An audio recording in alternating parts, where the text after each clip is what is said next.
क्या आप भी देश और दुनिया की खबरों से रह जाते हैं बेखबर? तो सब्सक्राइब कर लीजिए हमारे HT न्यूज चैनल को और बेल आइकॉन को दबाना मत भूलिएगा। అధికారంలోకి వచ్చిన తొలి ఏడాదిలోనే గత పాలకులు సృష్టించిన సవాళ్లన్నింటినీ ఎదుర్కొని మా ప్రభుత్వం పరిపాలనా సత్తాను చాటుకుంది.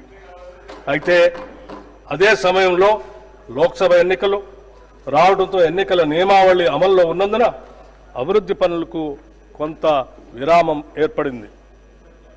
తెలంగాణ రాష్ట్ర దీర్ఘకాలిక అభివృద్ధి లక్ష్య సాధనకు మా ప్రభుత్వం కట్టుబడి ఉంది.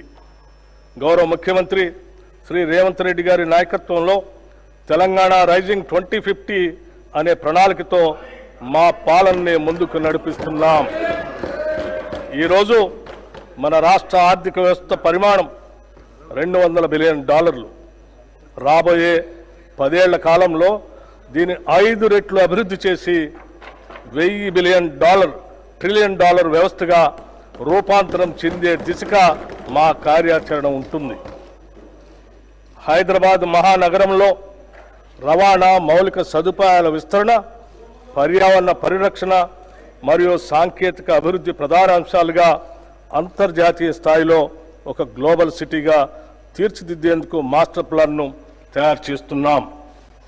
దీనిలో భాగంగా హైదరాబాద్ని కాలుష్యరహిత నగరంగా తీర్చిదిద్దడానికి మూసీ నది పునరుద్ధరణ ప్రాజెక్టుని ప్రారంభించాం. ఆధునిక సాంకేతిక పరిజ్ఞానంతో పాటు క్లీన్ ఎనర్జీ, సుస్థిర అభివృద్ధితో తెలంగాణ రాష్ట్రాన్ని అగ్రగామిగా నిలబెట్టేందుకు మెగా మాస్టర్ ప్లాన్ 2050ని రూపొందించాం.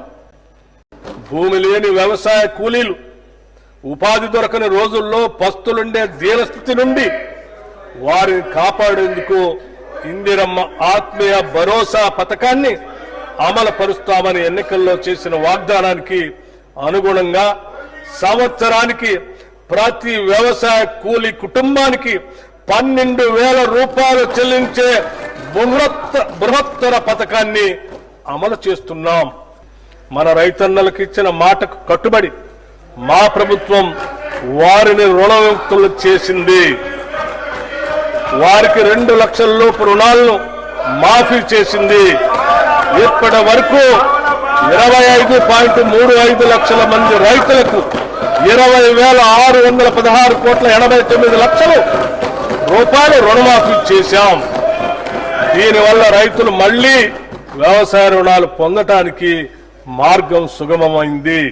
సౌర విద్యుత్తును ఉపయోగించే రైతులకు ప్రాధాన్యతనిచ్చి వారికి ప్రోత్సాహక సబ్సిడీని అందిస్తాం.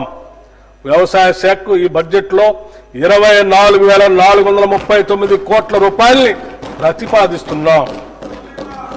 లౌకిక విలువలను స్ఫూర్తిగా నమ్మిన కాంగ్రెస్ ప్రభుత్వం కుల మత భేదం లేకుండా అన్ని సామాజిక వర్గాల అభ్యున్నతికి వనరులు పంపకం జరగాలని, తద్వారా సమాజంలో అసమానతలు లేని వ్యవస్థ స్థాపన లక్ష్యంగా ఈ బడ్జెట్ ని